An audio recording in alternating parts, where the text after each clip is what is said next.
welcome down to the abyssal lair of the Radiophonic Sea Creatures. Slap a filthy dead whore, because I, Tokyo Choo Choo, am going to be your host today. And with me, as always, are two men whose mothers have been legally certified to be filthy dead whores.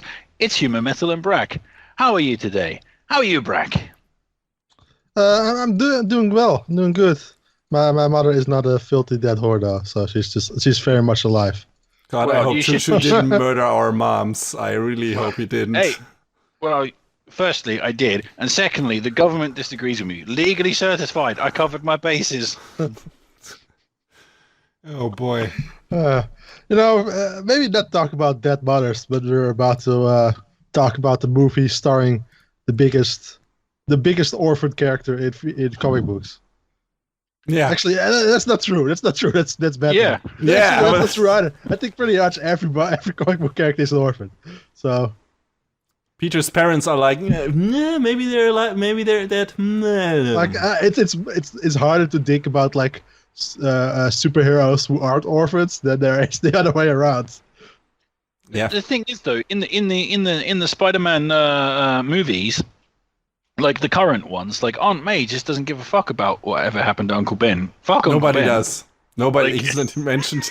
I think they mentioned the first one a little bit. Yeah, like a little bit. I mean, I know why they're doing it, because they've done the origin story twice already. So they were like, no, we're not going to do that, but not acknowledging him almost at all. You don't have to show it, but you can't talk about him, guys. It's like, man, it's okay. But they were setting up that new thing with Tony Stark as a father figure anyway. I think that had like one line in the first movie, like one line. All that thing that happened with Uncle Ben, and that's about it. Right? I don't want to hurt my aunt after all everything that happened with my uncle, and that's I think that's the entire, like, that's the entire mention. That's all. The thing that really throws it for me is the fact that Uncle Ben's is a really popular brand of boiled rice in England. Yes. Not only in England, over here as well. Yeah, it's like every time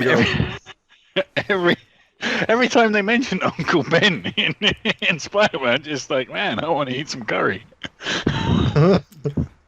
Oh, there you go. They did go to the bread is strong. An Asian restaurant in the first movie a lot, so I was like, right? They went to the Asian restaurant twice in the first movie. But so maybe that's her way of remembering Uncle Ben. But Uncle Ben in the the rice brand is a black guy, right? Yeah, he's like an Indian guy. Or that? Maybe. Well, I don't know. Hey, you just don't frown on Aunt May. Maybe she was like, banging a guy of Indian descent, and more power to her. I mean, is Spider-Man related? Is Peter Parker related to her from like? Is Uncle Ben related to him, or is Aunt May related to him? Because I don't know. I don't know. I always assumed Aunt May, but who knows? Yeah. But then again, no, because if Uncle Ben is an Indian, hang on, what am I talking? Why the fuck are we talking about this? Because Spider-Man Far From Home. Yeah. Far from home. India is far from his home, so I guess it fits. Yeah, he did go there. He went to Europe. It's a European vacation. Yeah. Good thing he did go to India. India's a fucking shithole. I know because I've been there. All right. And you were robbed, and that tainted your experience. Well, no, hang on. I was almost robbed. No, technically, I was taken advantage of in several tourist traps and almost pickpocketed. But however, I'm saying it's a shithole, but it's a wonderful shithole. I love it there. I want to go again. So. Same goes for Europe. So there you go. Well, I don't want to go there again. So there's that. Yeah. We are still there. What are you talking about? People love English people in Europe. Yeah. We are loopy today. So anyway, what did you guys think about Spider-Man Far From Home? It's alright. It's not really that much to say about it. I enjoyed it. I had a good time with it. I actually watched it twice. Mostly because I was like near a movie theater. And I was like, I want to watch a movie. And there was like nothing else. So I went to see Spider-Man again. And you still have Movie Pass, right? I still have Movie Pass, yeah. I envy you so much. I would only go to the movie theater if I had that. Like, watch movies all the time. But yeah. Can't. Yeah, but I enjoyed Far From Home too. I think I already talked to Choo Choo about this in text form on Skype. I think it's the more consistently enjoyable movie, like in terms of baseline, like in terms of pacing, everything, it's a bit better than Homecoming. But I think Homecoming has bigger highlights for me, just in terms of characters and everything. I think that moment where the reveal of who Vulture is and everything, and that confrontation between them, like that reveal moment where they see each other for the first time eye to eye and their hidden secret identities, is one of my favorite movies, one of my favorite moments in comic book movies, whatever. And yeah, I think that's why I still hold parts of Homecoming in higher regard than this, but I really enjoyed Far From Home. Just in general, I thought it was funnier and just more varied, because different locations, everything. The whole Euro trip makes it more interesting, and Mysterio had cooler powers and everything. So yeah, I liked it a lot. That was one of my problems. Is like that the third act was kind of a mess, a little bit. A bit, yes. Like they set up these cool powers of Mysterio, right? Like super cool powers, and they don't really. They use that like once and then never again, and like the entire ending is against drones, which are, in my opinion, the most boring like villain in movies and in games. Like, oh fuck, I hate drones. I don't care about drones anymore. I mean, they use that kind of where Peter's vision is changed, whatever, and with illusions and all that stuff at the very end. For like 5 seconds. For like 5 seconds, right. And it doesn't look as interesting as it did when, he did it a bit earlier in the movie. That's true. So just throwing a giant monster in there again to make it a city-threatening event was like a bit too standard. Like every Marvel movie does that in a way. And I'm like, no, why not keep it as personal as you did earlier in that movie and make it more, I don't know, maybe over different stages, like make Spider-Man hunt Mysterio and he just throws him off again and then comes from the side and whatever. Make that just make it a heist thing or whatever. Make it more interesting and not again, hey, giant monster, only this time it's an illusion and it's drones. Yay. Mysterio is, by the way, the highlight of this movie for me. Sure, yes. I think with like a weaker actor, this movie would have fallen apart a bit. Like if it was a Jake Gyllenhaal who like is so good at this role. He loves it. Because Jake Gyllenhaal is one of my favorite actors of the moment, right? And mostly because he is really has a really varied repertoire. Like he doesn't only play good guys or bad guys. Sometimes he plays really weird performances, and I think in this that really played to his strengths. Like my favorite scene is, this is a spoiler, obviously. We've already spoiled it because I was about to say spoiler alert, people, because Human Metal was already saying, like it's all an illusion and they're not real. I mean, there's not much to spoil about that movie. I'm pretty sure that everybody we know already know that. Everyone who listens to this podcast has enough familiarity with Spider-Man to know what Mysterio's deal is. I'm pretty sure You're wrong about that, because why? I fucking host this podcast and I had no idea that Mysterio was what Mysterio's powers were, or me, when he was doing his whole superhero thing, because I've not read the comic books and didn't know who Mysterio was, because he's not the most major Spider-Man. He was in different games too. He's not the most B-list Spider-Man villain. He has been used in many different media. He's definitely more A-list than the Vulture. Let's be honest. Yeah. Well, I've not really come across Mysterio in my Spider-Man dabblings. For me, when he came down and he was doing his whole super villain, his superhero stuff, I legitimately bought into that. I was like, oh wow, okay, this guy's really badass, and he's got really cool powers and stuff. I thought his powers were legit. I had no idea. Well, they gotcha. So cool. Exactly, they got me. So when the reveal came, I probably reacted to it in a way that you guys, didn't, because I was just like, that's still my favorite sequence, by the way. Like a reveal where he just switches from this. Jake Gyllenhaal switches from this really cool, collected, older brother type charming guy to this douche bro, Silicon Valley douche bro character. It was hilarious. In his speech, where he tells that's really stupid, convoluted plot line and couldn't stop its convoluted plan was hilarious, and especially the way they flash back to like that one dude who's like got like berated by in the first Iron Man movie. It's like, oh, they brought back that guy to like for this dumb role. And that was cool. It was hilarious. Like I just couldn't stop laughing. And they made him the Tinkerer, who is also an actual, villain from Spider-Man. So that's a good idea. They made him the Tinkerer? I thought the last guy in the last movie, the Tinkerer was there. Was it? No, you're right. He was in Homecoming. No, I'm mixing them up. All right, sorry. Right. I thought it was hilarious that they brought back that like actor who is like just in the background for like one sequence for like making to make it like feel like it's way more interconnected than this movie actually is. I thought it was really funny. I mean, it was kind of. It's yet another person that is angry at Tony Stark for something. Let's not kid ourselves. They have used that plot point a lot. It's just interesting that this time it's multiple people who have the same grudge. Oh, I think it's hilarious that in the Marvel franchise that everybody treats Tony Stark like he's the biggest hero, but like half of all the like planet destroying events in that in the MCU is because of Tony Stark. Like he either created a monster, like literally, or like emotionally by just like being an asshole, being a horrible person. Like he's responsible for so much shit in the entire franchise. He did do a lot of shit. I saw a tweet the other day that said like if Tony Stark was a woman, he would be the most hated character in the Marvel Cinematic Universe. And I'm like, maybe could be. He pulls a lot of shit. But he's also charming as fuck, so yeah, that saves a lot, I guess. Chuchi, you want to say something?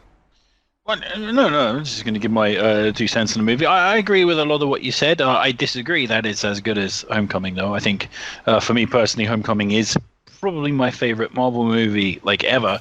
So, I really loved what they did with Peter Parker's character, and the Homecoming was the first movie where I really sort of understood what Spider-Man was and is supposed to be, and I really enjoyed that.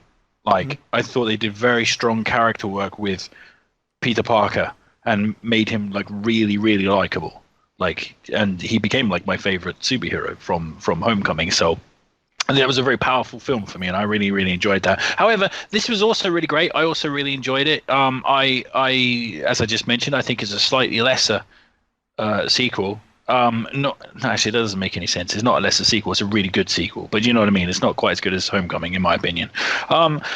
However, yeah, like Brack was saying, I loved Jake Gyllenhaal's performance. I think it owes a lot to Nightcrawler, which is very interesting. Nightcrawler, maniac guy with a camera who, spins a lot of lies and stuff, and, like fast talking and creepy. It's exactly what Jake Gyllenhaal is in this film, basically. In this film, he's a much more successful version of that character, actually. Because there he also tries to be charming, but he doesn't pull it off at all. In that movie, he's always creepy. And there's moments where he's trying to pull it off, and he doesn't pull it off. And here, he's actually really charming in the beginning. Like, you kind of want him to be like this cool older brother, like mentor to Peter Parker. Yeah, but the difference is the Nightcrawler character is not supposed to be charming. He's trying to be charming, but the whole fact is he completely fails and falls on his face. Yeah, that's what makes it great. He's a way more successful version of that character. Like he's actually good. He's actually a psycho who's really good at like actually being charming. Yeah, I really loved that. Like I say, that's one of the problem with being snarky nerds like you two is that you didn't get the rug pull that I did from this movie. Like when the reveal came, I was like, what? But you weren't expecting him to be the villain? No, of course I was expecting him to be the villain. I was expecting him to be like I had no idea that is superpowered villain. Yeah, I had no idea that he was just a normal guy, like zero. So when it was, that's cool, and I'm sorry if that's cool, and I'm sorry if I actually spoiled that now for people who are listening to this and haven't seen the movie yet. Don't think so. But like I don't know if Bragg knows him from the comics or from the games or something, but I definitely knew him from everything. Knew what his shtick was. The guy I was watching, the buddy I was watching the movie with, we did too. And he was even more down on that because I was like, yeah, I enjoyed the first part of the movie. I was still waiting for the shoe to drop. And like, okay, when are they going to reveal that he's just a fucking fraud? But he was like, man, they took way too much time until they revealed that, because he's like, he was just waiting for that to happen. It's like, come on, and we need to get to that to make something finally happen. And I was like, yeah, maybe some people don't know it. At least the casual audience, the real nerd audience, all of them probably know or have heard at some point that he's fucking this Master of Illusion thing. But I wonder how this panned out, like in terms of audience, like placement, whatever. I don't know. How many people actually knew that was coming? The person that I went to the cinema was Japanese, so they had no idea about Mysterio like me. So they had zero idea, And when my daughter watches that film, she has no idea about Mysterio, so she's also going to get the rug pulled. So there are many people, like my brother, like he hasn't seen the film, but I can guarantee he has no fucking idea who Mysterio is. You know what I mean? Like, so, I mean, I'm well up on nerd culture, but even I didn't really understand what Mysterio was. I mean, I thought, like I say, when it was revealed that he's just a douchebag cameraman, like I was like, oh wow, that's awesome. But over the movie, like I don't like. It doesn't really have many like highlights, like except those two moments, like the reveal of Mysterio and then the first fight against Mysterio. Yeah. Right, which is like the visual highlight, which is really fun and interesting, and I actually kind of wanted more of that. Overall, the movie is like no really highlights or lowlights. Like the overall movie is just pleasant to watch. Like it feels very chill. Like I know I will, if this movie is like on Netflix or something, I will probably like put it on multiple times just in the background because it feels like a good background, chill background movie. But there are no really thrilling action sequences or like super big laughs or anything like that. What? But overall, I enjoyed the movie. That's the reason I watched it twice. Like I was really tired. I was like, I just want to relax and watch something chill. And this is something relaxed and chill to watch. Mm-hmm. There were some other really good things about it. I liked the relationship between MJ and Peter Parker. Their relationship stuff was well done and not annoying. Yeah. So I really enjoyed that, and I was fearful of that aspect of it. I was like, oh, I know, because I heard that they were going to have some romance is going to concentrate on them, and I was like, but then actually it was really well done, and I enjoyed that. So. And you kind of, there was some great laughs. The douchebag who was trying to sort of blackmail Peter Parker, and his fate was hilarious. That was great. And the whole thing with Ned and his girlfriend and stuff, I thought that all that stuff was, funny and kind of charming. And the poor put upon teacher who was just struggling to get through the tour was pretty funny. Yeah. So I. Mm-hmm. Yeah, I was talking about how I almost forgot the biggest surprise, right? Like he went to all the cool cities, right? He went to London, he went to Berlin, he went to Prague, to Venice, and then he goes to the Netherlands. And where does he end up? Some fucking shitty ass, little small ass town somewhere in the middle of nowhere. No money left for Amsterdam. No, they didn't even film it in the Netherlands. They filmed it in somewhere near Prague. But it did fly over some Dutch actors, so I appreciate that. Unlike other TV shows and movies where they just cast some German guy to play a Dutch person, at least here they actually spent the money.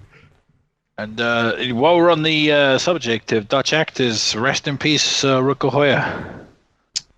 Yeah, Rutger Hauer passed away a little while ago. So actually, just this past weekend, I watched The Hitcher to sort of commemorate his passing. Good film, The Hitcher. Yeah.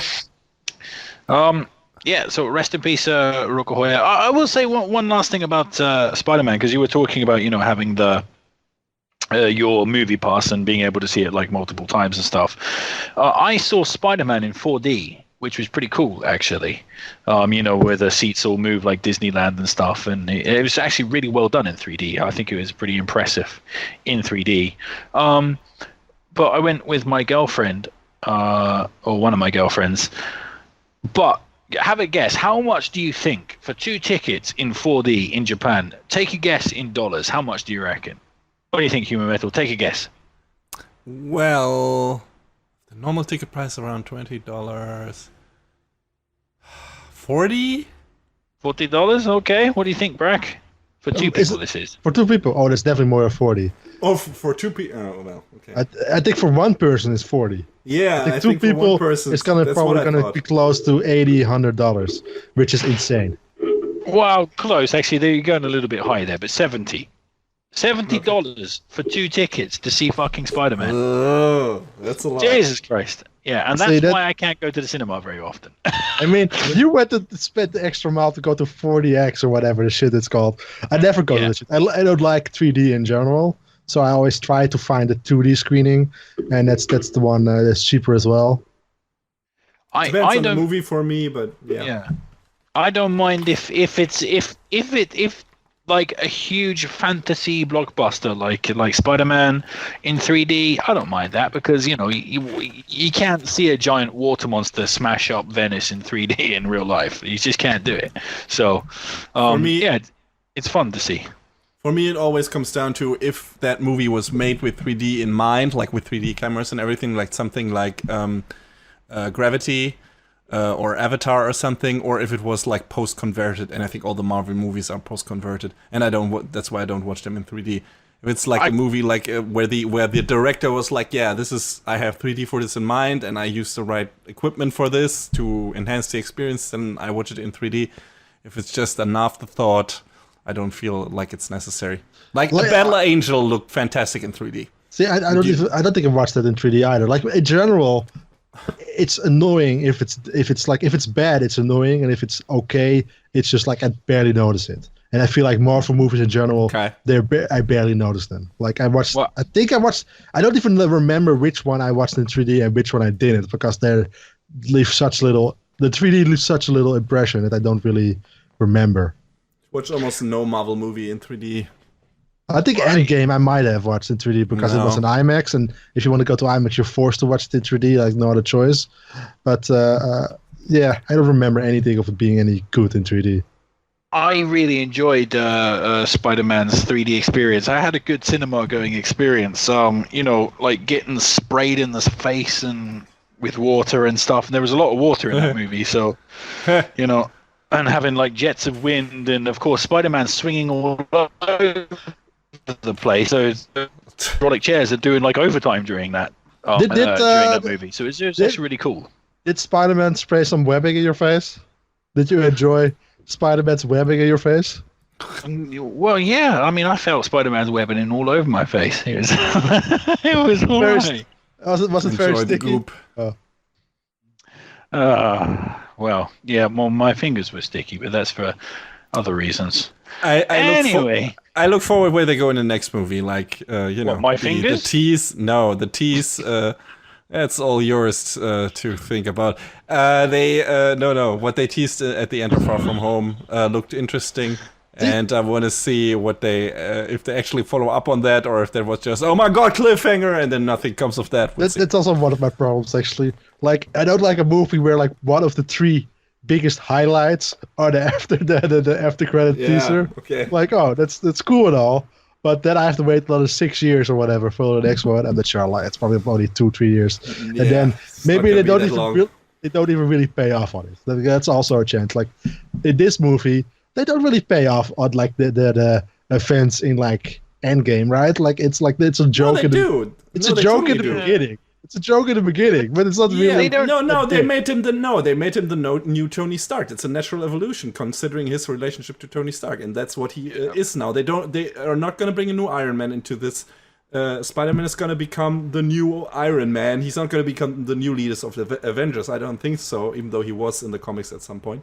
But he's going to be the new Tony Stark, new tech suit in new suit in every movie, new gizmo, whatever. He's gonna be the Iron Man, and I think that's results from what happened in Endgame and everything. So, and that's the end of Phase 3 or whatever it was, or Phase 4 or whatever they did right now. And Marvel confirmed that. Like that's the end. That's the actual end, not Endgame, but Far From Home. All right. So, I thought it was consistently referenced and stuff throughout. There was a whole thing of like where they were making a joke like, oh, he blipped out, whatever. He's actually like 17 and not old enough to drink. So, like, so there were like multiple references to it and some interesting things in there. So I think they did a good job with that. Talking about the future, that was one of the biggest jokes, to be honest. Like the beginning part where they have like this montage of like Tony Stark dying.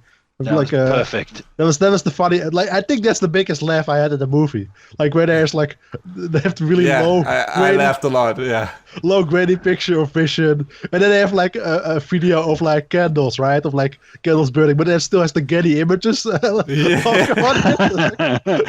was great. That was really good. I also like when it opened with the Whitney Houston song. Like I fucking stitched myself. Like I thought that was brilliant. So talking about the future, Human Metal. I believe you have something to talk about relating to Marvel, right? Yes, at New York, not New York. Sorry, that's where I'm going. At San Diego Comicon last week. Yes, Marvel made a big splash by announcing basically their next few projects for the next 2 years ish, like at the end until the end of 2021. Yes, both movies and TV shows, because Disney Plus is going to start at the end of this year, and they're going to have a few Marvel TV shows at launch and after that. So let's talk about the movies first. Phase 4. May 1st, 2020, we're gonna get the Black Widow movie, which is apparently set between Civil War and Infinity War, if I'm not mistaken. Yes. So we'll see where we all know what happened to Black Widow in Endgame. But before that, let's see where this takes it. I have heard certain things that some characters might appear that maybe then play a role in later movies that are still coming up. So we'll see. But yeah, that's probably going to be interesting. Looking forward to that. Then the biggest question mark probably is coming next November 2020. The Eternals. Nobody fucking knows what that franchise is. I think the comics were like 20 volumes or something, and that's it. I think there was like Jack Kirby, after doing like the New God stuff in DC, was trying the same thing at Marvel, kinda. So those are the Eternals are all based on Greek gods in a way or something. And I know Angelina Jolie is in it and some other people as well, but I don't know. Just like with Guardians of the Galaxy, I only knew like a bit of Guardians of the Galaxy before I watched the movies. I know nothing about the Eternals, like nothing at all. So I'm really interested to see what this is, because, you know, I'm always interested to see new stuff from this crew. It feels like a big flex. Like, oh, we can even make like characters that nobody, even people that read the comics, has ever heard of, make them a big deal. And that's what they're going to do with the Eternals, because I have like no clue. Like the Guardians of the Galaxy were more well known than the Eternals. Yeah, exactly. So the internals. Oh, I want to see that. Yeah, but definitely looking. The interns. They're all interns. So. Yeah, I'm looking forward to that. Okay, it's a sex. Never mind. Carry on. Yeah, we got it. It always is a sex joke with you. What are you talking about? Anyway, February 12th, 2021 comes Shang-Chi and the Legend of the Ten Rings, which is basically Iron Fist, but actually ageless. Iron Fist, the Ten Rings. Yes, but this time maybe good. Like, you know, Iron Fist, the Netflix show was garbage, but this, you know, might be a good movie. They actually gonna do the classic Mandarin in this as the villain, not the spoof version that we got in Iron Man 3, which I liked. I liked that twist. I liked that movie, but most people didn't, or at least the hardcore comics fans didn't. Jesus, ease up, people. Anyway, yeah, I hope we'll see some great kung fu action in that, some real martial arts, because I feel like aside from maybe how the monks fought in Doctor Strange and some scenes in Winter Soldier, we didn't really get like high wire action kung fu martial arts things in the Marvel movies until now. That's the only fear I have about Shang-Chi. It's like they got a director who doesn't really do martial arts, and I think in general, like they have like their own crew who does all the action, right? They have like a separate film crew who just does all the action sequences, and like the directors focus mostly on like the actor dialogue part. But I think that leads to like a lot of the action feeling kind of the same in the Marvel movies, and not really anything standing out all that much. So I really hope that this is going to be a difference. Yeah, me too. I don't know. I'm not a comic book nerd, but I just heard something that like just piqued my interest and shocked me to my core. The people who work with Doctor Strange, are they really called the Mongs? No. Said monks. And monks? I thought you said I thought you said the Mongs. Like no. Calling a section of like Asian people the Mongs is like incredibly racist. I was just like, No. I was just mean the monks. Anyway, speaking of Doctor Strange, May 7, 2021, Doctor Strange in the Multiverse of Madness, which is incredibly cool title, I gotta say. Yes? Nothing. I just said that sounds like fun. Yeah, and it's gonna be the first horror movie in the MCU, as has been stated by director Derek Norton, something like that. But yeah, that sounds super cool, and it ties into one of the TV shows we're going to talk about in a few seconds. But yeah, it's been a while since the first Doctor Strange movie, and I think he's been a bit underfeatured in the Avengers movies. Not the biggest scenes there, maybe some cool ones, but I'm looking forward to seeing Benedict Cumberbatch do that role again. And if this is going to be a real cool, scary, spooky movie with some weird ass, crazy, off-putting shit, which I think Doctor Strange lends itself more to than any of the other franchises, because we saw some hints of that already in the first movie, like with the weird-ass, scary horror dimensions and stuff like that. So yeah, that's gonna be cool, I bet. Yeah, and the last movie of Phase 4 comes November 5th, 2021, is the next Thor movie, Thor: Love and Thunder, which a lot of people were happy to see that director Taika Waititi is coming back for. It's just too much. There's just too much. You got Benefit coming, you snatch, and something about titties there, and Love and Thunder. It's all going wrong. What are you doing to me? Just let it wash over yourself, even if your brain can't handle it. But yeah, I wonder where they go with this one, because Thor seems to be at the end of Endgame now hanging out with the Guardians. And this doing what with the Guardians? Hanging out. Hanging out. Choo-choo. Just listen. Apparently this will not be about, classic Thor Odinson, but the new Thor will be Jane Foster, his love interest from the first two movies. She's gonna get the hammer handed to her and see if she can be worthy. She's Thor's girlfriend. She's always gonna get the hammer handed to her. Mm-hmm. See, I was just waiting for the moment like, oh, he's gonna make a penis joke with a hammer. How long is it gonna take? And how is he gonna doing something creative with it, or is he gonna make a basic hammer is penis joke? And he went for the basic joke. Always the lowest common denominator. Oh, talking about the lowest common denominator, Human Metal, your mother. No, but this even makes sense. They take the weakest point of the Thor movies, the most boring, anodyne character, and they're gonna make a Thor. Great. The character from the one of the weakest Marvel movies, Thor 1. Yes. Loved that movie. It's a masterpiece. Best superhero film of all time. But they might make her interesting. Valkyrie's still gonna be in there. Because right now she is kind of the queen of Asgard. And yeah, first LGBTQ character, apparently too, at least openly in those movies. Well, she's gay. She literally is the guardian of Asgard. Mm-hmm. Yes. It doesn't work that way. She's a lesbian. Never mind. There you go. Anyway, so yeah, all of those are gonna happen, and I think that's interesting. I'm a bit bummed out that no Fantastic Four isn't in there, but maybe that's too early after the. Come on! Don't mention gay pride and then say bummed out. What? Your mind is just too, I don't know, dumb. Yeah. Something wrong with you. There's definitely something wrong with you. Yes. Anyway. Yeah, I would have liked to seen something about Fantastic Four, but Kevin Feige, the super Ober Master Chief, that one, said that they at least they are making a new, what did they say? Black Panther. They are making a new Marvel. They are making Fantastic Four. They are making stuff with the X-Men. And at the end, even Mahershala Ali came out with the cap saying Blade on it. So they're also making a new Blade movie with him taking over from Wesley Snipes. And so there's a bunch more stuff coming that they haven't like definitely announced a date for yet. So that's Phase 5 probably gonna be, and so there's much more to come. And yeah, I'm looking forward to all of it. It sounds interesting. I don't know which of the 5 the most.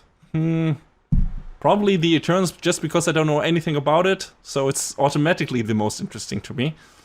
But yeah, we'll see. I don't know which of these 5 are you the most interested in. Doctor Strange. Yeah, Doctor Strange as well. Okay, yeah, I can see that. That's the coolest title. Like, we don't know anything about his movies besides the title, to be honest. So yeah, that's true. Definitely has the coolest title. So yeah. I mean, we know some stuff about Black Widow, but I didn't want to go into details because it's already so fucking long talking about this. So Black Widow it's going to be like a spy action movie, so it's not like anything. I think I guess like it's a cool cast. David Harbour is in it, so that's pretty cool. I like him in Stranger Things. So they might introduce a Black Widow successor character. I think there's one in the comics that might take over from that because they have to keep the franchise going in some way and find someone else who can take over the mantle. That's how this works.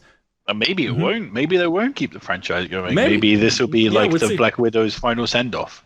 Maybe. That would be cool too. I'd be fine with that, right? We don't need another movie with her necessarily, but, I can see them still doing that. Is Hawkeye going to be in that movie? No, maybe. Probably. Is Jeremy Renner too busy flipping houses to be in the movies anymore? Well, he's not too busy. Thanks for that bridge there, Bragg, that you built. He's not too busy to star in his own TV series, which is coming up on Disney Plus in 2021. Is it about him flipping houses? Because that's what that's what he does. That's Jeremy Renner's thing. I'm not sure if you knew that. Like, no, that's his hobby. He's like he likes that more than acting. He likes flipping houses.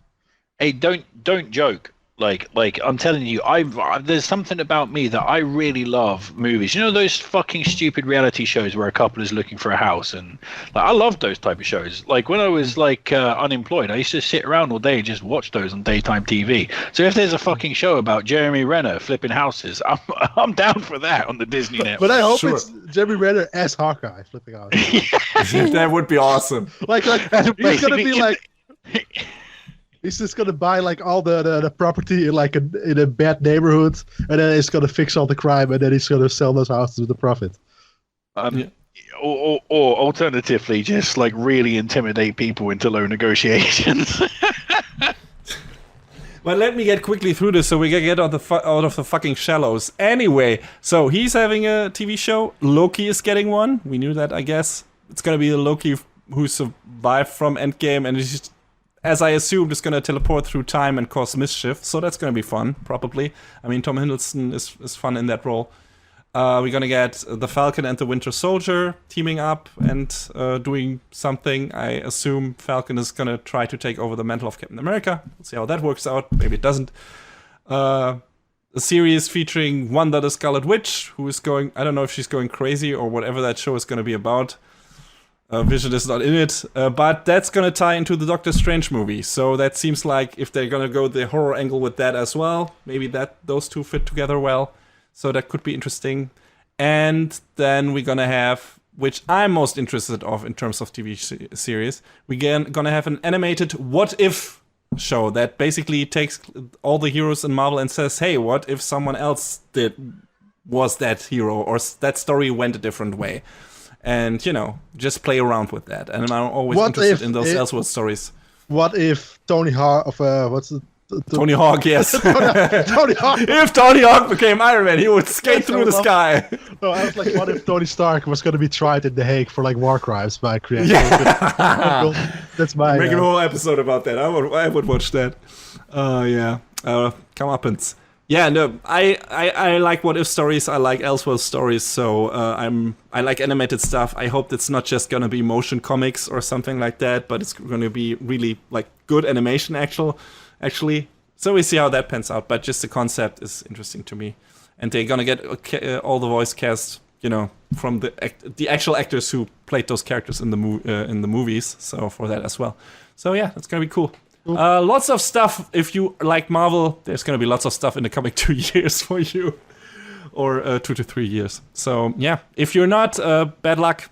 Because that train is going to keep on rolling. And it's not going to end. And judging from the reception and reaction of the audience in social media and in Hall H at Comicon, everyone is hyped for it. So, yeah. Marvel is going to keep on going and growing, probably. I was wondering if, like, maybe the hype train would wane a bit after Endgame, and people were like, okay, that's enough for us. Apparently not. People are still in with Marvel, so. And so am I. I mean, I've always been. So How about you guys? Are you looking forward to this, or are you like, oh god, no, please stop it? I'm looking forward to that stuff. Yeah, I mean, I don't know. I'm not tired of it quite yet, but who knows? At some point, perhaps it will get tiring, but not quite yet. I mean, I'm excited. The Disney Network stuff, I don't know about that. I don't know if I'm gonna use the Disney Network. It depends how well received all these shows are, and budgetary things and X, Y, and Z. So I can't really comment on the TV shows, but yeah, the movies, sure, why not? I enjoyed those films. I think like it becomes more. Only a few of them have any lasting worth, because it's becoming like an animation series almost. Once you've watched that particular episode, you're done. You never need to see it again. With a lot of these Marvel films, they're like very disposable things.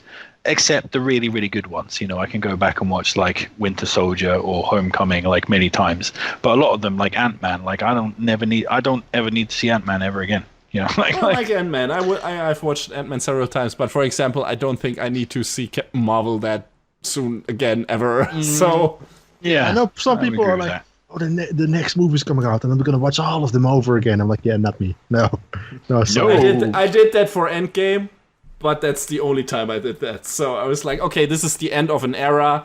I know what like that's what this is supposed to be. So okay, I'm gonna do that one. It's been a while since I have seen some of those movies, and my opinion on some of them actually shifted. So that wasn't bad. Really? You like Thor even less this time around. I didn't hate Thor 2 as much as I hated it when I saw it the first time. So there you go. I like mellowed on it a bit. Yeah. So it changed, and some things I like more, some things I liked a bit less. So yeah, there you go. Cool. I don't regret rewatching those. All right. So I guess I will talk about my thing in the shallows. So shifting gears a little bit away from Marvel.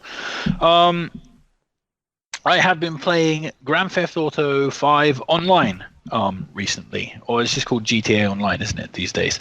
So it's been a hell of a long time since I played GTA Online, several years. So they've really added a lot, like so much, to GTA Online, to the point where it's actually really, really, really fun to play now. What really caught my attention is the stunt races, which they didn't have before, which you go racing in sort of more simulatory based cars, but in giant F-Zero tracks in the sky. So if you fall off the track, you hurtle to your death, which have all sorts of crazy loops and boost pads like Mario Kart. It feels a lot like I remember that Forza is like a serious like racing game, but it had like a Hot Wheels expansion, like Forza Hot Wheels. This feels a lot like Forza Hot Wheels. Sounds more like Trackmania. No, it's not like Trackmania. No, it's better. okay. It's way better than Trackmania. Nice. It's way better because like the cars have like a kind of heft to them, a kind of weight to them, whereas Trackmania is very flighty still. So it's a bit more weighted towards sort of realism. Brack and I talked about this, but like I feel it's more towards like Gran Turismo, the way that the cars, the physics and the weight of them, and the way you actually have to properly brake to get around corners and things. But yeah, they added this crazy, these giant tubes and spinning rotors and you fly down the sides of buildings and stuff. It's really awesome. It's really cool. And with 16 players all smashing each other, off the sides of the course and stuff, it's hectic as fuck and just great fun. And so I played a whole bunch of that. It's actually one of the most fun online racing games I've ever played, actually. It's really good. Super fun. Of course, Brack and Brack played it together with me, so I'm always trying to get Brack off the course any opportunity that I possibly can, and he's doing vice versa. So it's always a lot of fun. Friends to the end, but we'll stitch each other's races if we can. So that was fun, but there's also like just so much other stuff, like just getting involved in little random things, like how far I'd recently, when I was playing Grand Theft Auto, this challenge came along, which it was like, how far can you fall without dying? And whoever could fall the furthest, of the players in the world, got, the cash prize. So I ended up doing crazy things like climbing anything like moderately remotely high and then just launching myself off of it, hoping I didn't break my head open. And that progressed to getting into a helicopter and trying to tease my way up into the sky just enough so I wouldn't die when I jumped out. It's really, really stupid stuff, but it's really fun. And they've actually now added a casino, which, I haven't really messed about with that. I've been in the casino. Haven't gambled because that just doesn't really interest me. But I was really sad that you couldn't actually create havoc in there, because I just wanted to go in there and shoot everybody and throw sticky bombs on the tables and stuff. I was really sad that you couldn't do that. You can rob the casino. The house always wins, and the house in this case is Rockstar. That's like one of the problems I like GTA Online. I've been enjoying it. I've been playing with you a bit and playing the race and stuff. Is that a lot of it is behind a lot of fun stuff is behind the paywall, but it's not really like you don't have to actually spend money, but you have to like spend in-game money, and then you like it's very grindy unless you pay actual money, right? And like this casino again, like there's like new missions, but to have the new missions, so you have to buy the penthouse in the casino. Otherwise, you can't like play those new missions, right? And the penthouse is like $1.5 million of in-game money, and like normal missions only give you like 25,000. So you have to like play like hundreds of missions to get that shit. So that's kind of annoying. Luckily, there's a mistake in that casino is when if you lose a hand, you can just quit the game, and then like the game is too late with saving it, so you can keep your money. That's great. Yeah, that's great. Like that's like how that's what I've been doing a bit earlier today. It's like, oh, just go to the casino, put like the highest bid on, like for 50 grand, and if I win, I keep it, and if I lose, I will just quit the game early on, like immediately, and then just restart it, because then I can like you could keep your money, even though it's an online game. For some reason, it doesn't really get saved like every second. It's just like every few minutes or whatever, and so you can. You can play like a single player game and just like make easy money that way. Oh wow, cool. Okay, so geez, so I'll have to keep that trick in mind. Yeah. So the house ain't gonna win him with that. Oh no, not this time. Until they patch it. Trickery. Until they patch it. But it's GTA, so I think cheating feels like it's a fair game. Yeah, indeed. That's absolutely. If you can stitch the casino out of money, like in a virtual environment, why would they patch? Obviously they would patch it because they want to make money off of people who are going to spend it, but just let it be, man. Just let people cheat the system. Yeah, but they don't want to let it be, because GTA Online is like very big, like even this many years after it came out, right? And people want like to get like the coolest gear and stuff. You have to pay like a shit ton of money. Like you have to, in game it's like millions, literal millions of money, and you don't get literal millions unless you like grind like hundreds of hours. So yeah. Oh man, GTA is just a really, really fun time. Like today, I was playing with my oldest daughter, and we were doing this thing, like the typical GTA thing that you do, where you just create as much chaos as you can, and then when one of us died, we would just pass the controller over and just laugh at what we were doing. But there was one point where my daughter, my 13-year-old daughter, was running around with a hammer, smashing people in the back of the head, like just running down the street, hitting people with a hammer, but also singing MC Hammer's Hammer Time. It's Hammer Time. Man, that stitched me up watching a 13-year-old kid do that. It's Hammer Time. Good stuff. And yeah. So there you go, GTA Online, doing good stuff recently, and I'm really enjoying that. And actually, what I played of GTA Online makes me want to play more and get back into that a little bit, because I've like this, and there's just so much you can do. I remember like Brack and I had this session where we were repeatedly just murdering each other, and then ended our session with playing a nice game of tennis. Like, it was awesome. That's a really heated game of tennis as well. And with that, we're going to move out of the shallows and into the depths.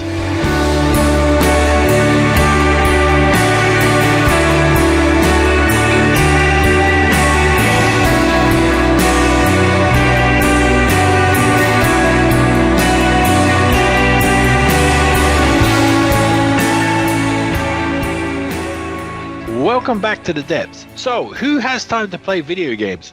Not I. So today on the depths, we're going to be talking about games, short games that can be completed within only a few hours. Is there a maximum cap on the amount of hours that we are talking about here? What are we talking about, Brack? This is Brack's little brainchild. I was thinking 6 hours. I think 6 hours is like the perfect long amount. Like I was thinking games you could be able to play in one sitting. And I think on like a lazy Sunday, I think 6 hours is like my max, like for one sitting of playing video games. See, I told you Brack has no brains. Anybody who comes out with a sentence that says is the perfect long amount, what? Like it's the 6 hours, the perfect length. Yes, I know. Do you know? This reminds me of this in because I'm an English teacher, obviously. In one of my class. A guy was one of my students was trying to explain to me. It was like, it's not meat, but it's the other thing. The other thing? Yes. Things from the sea. Sea meat. Like, you mean fish? Yeah, fish, that's it. So close enough. Yeah. Good old sea meat. So yeah, anyway, we are going to talk about our favorite games under 6 hours that you can complete start to finish if you were so inclined in under 6 hours. There's quite a lot of them. So Human Metal, why don't you tell us what's first on your under 6 hours short games list? Well, I'm making it easy on myself, and I'm going back to a time where most of the games had that kind of length. Because cartridge space was limited and everything. So yeah, they are just not that long, at least in the jump and run department and everything. So yeah, I'm going back to the NES era. But instead of doing the old Mega Man shtick again, because my two co-hosts here are super tired of it, I was going to pick something that is in that vein, maybe a bit, but it's not the same. And I wanted to go with games that are still available and are, not super obscure. So I'm going with the Disney Afternoon Collection, which is a couple of Capcom games from the NES era, which are Disney themed for Disney franchises, and were very popular back in the day, and are all between 1 or 2 hours to complete. So we got DuckTales, which is great. We got DuckTales 2, also great. Not as good as the original, probably in some parts, maybe, but in general not. Tailspin, fine. It's okay. It's not super great. It's the lowest point in that collection. But we got Darkwing Duck, which is great. It's also the lowest point in the franchises in this collection. Like Tailspin is. I wonder how that appearance will be handled in the new DuckTales show. I'm just wonder if they're gonna make a sequel to like the Jungle Book movie, which is gonna be Tailspin. Like I want Tailspin with like extremely realistic characters. That would be amazing. I'd be on board for that, actually. So I just want, it's Baloo the Bear, right? Like the main character, Tailspin. I just wanted to pitch it. It's like, oh yeah, it's gonna be like a sequel to Jungle Book, but it's like 1930s like people in plates. Like, oh yeah, sure, yeah, that makes sense. That's a good follow up to Jungle Book. You know what? If they could bring back Bill Murray as the voice of Baloo the Bear, I'd be down for that. The problem is, if they want to keep the continuity in the animated series, the bad guy was Shere Khan, and he died in the realistic Jungle Book movies. So they gotta choose something else for that. It's a cartoon. They can give him a brother who's also voiced by Idris Elba. Like sure. Zombie Shere Khan. Why not? Go for it. Sure. Takes over corporate zombie Shirkan Wesker. Well, if you're going to have a bear flying a fucking plane, you know, how much of a stretch is with it? a zombie tiger? Yeah, exactly. Walking upright. Yes, would be amazing. But we also got Darkwing Duck, which was a nice run. I should mention what those games are. I think both DuckTales games are classic jump and run. You use the pogo mechanics of Scrooge McDuck's stick. Pogo mechanics all the time. I know you're a literal Scrooge McDuck. But yeah. No, I'm a Screw McDuck.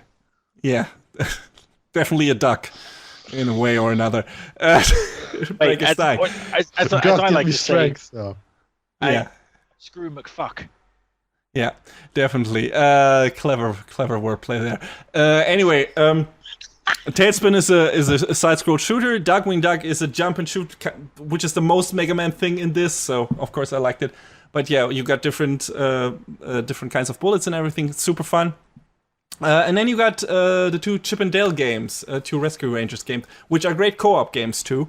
The only games in that collection you can play as co-op, but you know, if you got a friend who's like, hey, let's play, are you in the mood for a short game? Those two games are great as well. Super fun mechanics and can be finished pretty quickly. So yeah, this is just a great collection which can be played on PS4 and Windows and Xbox One. So you can get it everywhere. And if you want to get some good retro games in there that are very quick to complete, I can recommend that collection almost completely, Tailspin excluded, probably. I haven't played it in ages, so maybe it's better than I remember, but I don't think so. But all the other games are great. So yeah, you get a lot of, I think it's not expensive anymore, like $10 or something, maybe 10 or 20, and you get a lot of bang for your buck, I think, if you purchase that collection. Have any of you guys played any of those games? Of course, I played the most of DuckTales them. games. Yes. Yeah. Did you play DuckTales too, Brack? Really? Yeah, I did play DuckTales, yes. One of them at least. I'm not sure which one of them. But I did definitely play. the first one. The one where you go to the moon, that's for sure. That's DuckTales, yeah. That's a good one. That's a damn good game. But Human Metal was talking, I really started to think, what is the relationship? What is the connection between Chip and Dale and Chippendales? I don't know. Chippendales? Chippendales are like the male strippers, right? Yes. Who yeah. But there must be some connection between them. Which one came first, Chippendale or Chippendales? Like, one of them must be named after the other ones. I want to know that information. I doubt They're probably Disney is actually like naming their cute cartoons after after a strip show. Well, the way I hear it, Walt Disney was a sick fuck. So maybe There's probably a wiki article on that, so if you... I mean, I don't recommend you searching for that on Google, especially not with the safe search filter off. Who knows what you might stumble across upon, but yeah, I think someone has probably already researched that. So yeah, and there you go if you're interested. I think probably somewhere there must be some kind of weird like Chippendaleception, where Chippenception. Chippenception? That sounds really wrong. That sounds like a Chippendale getting pregnant. Nah. But I googled on Wikipedia, but it doesn't really tell. It says the club name was suggested by Naheen as the club had Chippendale style furniture. I don't know what Chippendale style furniture is, so it doesn't really make sense. Or maybe there's like a kinky strip club where everything is just coated in Disney memorabilia. Interesting. Anyway, yeah, those are good games. Human Metal. I'm Darkwing Duck. Yeah, I don't know. I only came to Darkwing Duck late, in life. It's all right. I love the first two DuckTales games. I agree with you. The second one's not quite as strong as the first one. I never played Tailspin, thankfully. Chip and Dale was good fun, of course. Back on the NES. I didn't play the second one of that either, actually. But yeah, those are really good games. Yeah, great games. Yeah, but a lot of fun to be had. Breck. Yes. Yeah, good games, I guess. Sure. No, I mean. Oh, what's next? Over to you. Yes. The short game that I played. So this is actually. I'm going to start out with the longest game on my list, which is 6 hours, which I think was the max. It's Titanfall 2, the campaign of Titanfall 2. In general, when people talk about short games, right, at least of nowadays, they're always talking about like indie games, like walking simulators or like some platform games or some fun, indie, like shorter indie games. But that's what I like about Titanfall 2 is because it's the opposite. It's like a really big budget blockbuster type first person shooter that I actually finished in a single sitting because it's so good at like mixing up its styles of action. Like it starts out with you like just as a shooter, then it mixes up like where you're like in a mech, then it has some more like platforming style action sequences, then there are boss fights in it as well, then it switches back to like more like exploration stuff. So it has like a really well paced shooter where it just like really switches up its styles all the times. So yeah, it's a great like if you like, it's like the Call of Duty style shooter only done like at its best, like way better than Call of Duty has ever been in its entire like run. Cool. Yeah, and I heard the story is not bad either. So yeah, like the story, like the plot isn't all like that unique or anything, but it mostly focuses on two characters. Like you're like this pilot, and you have to like buddy up with like this giant mech whose pilot just died, right? So like you're the new pilot, and so throughout the game you get close to him and you become friends and stuff like that. Like it's very like you have seen it before, but it's done really well, and they're really smart to focus on like just this simple setting, this simple story. Instead of like doing like Call of Duty where you have like 20 different main characters and they try to set up like a plot about Russia trying to invade China, so making it seem like it's America invading China, so that China and America go to war, so some crazy conspiracy stuff.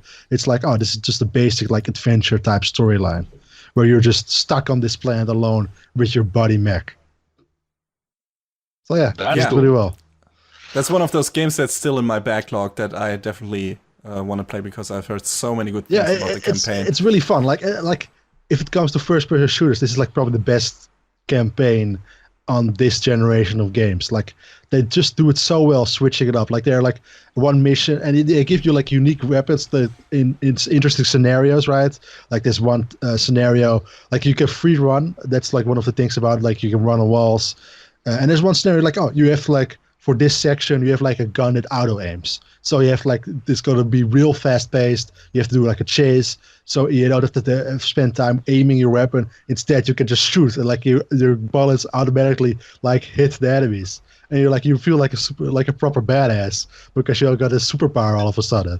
Or there's one section where you have like a time travel device where you like literally travel back into like the same level, but you travel between two timelines. So you're like, oh, you're like surrounded, but then you travel back to the other time and like walk behind them and then travel back and then shoot them in the back. Like, oh, and that's like an hour, like half hour, 45-minute hour section in the game where it's like, oh, they really switch it up really well. So you're never like just spending corridor shooting for like 4 hours in a row.